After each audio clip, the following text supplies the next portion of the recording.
బైబిల్లో చాలామంది దేవునికి ఇచ్చినటువంటి సమయాన్ని ఎక్కడ కూడా లోకానికి అప్పగించుకునే వాళ్ళు.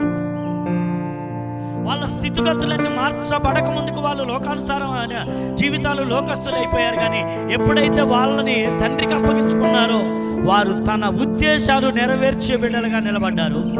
తన అడుగు జాడలలో నడిచినటువంటి వ్యక్తులుగా ఉన్నారు. సమస్తం అధికారము తండ్రికి అప్పచెప్పుకొని విధేయులుగా ఒదిగి బ్రతికారు. ఈనాడు నా జీవితాలు విధేయత ఎక్కడ చూపిస్తున్నాం, ఎక్కడ ఒదుగుతున్నాం? దైవజనులను చూస్తే అసూయ, దైవజనులను చూస్తే కోపం, క్రోధం.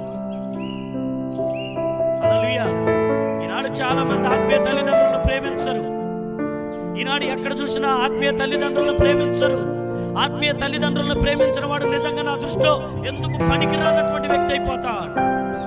నేను ఈ మాట చెప్పగలను. ఎందుకంటే నీ కోసం కన్నీరు గార్చి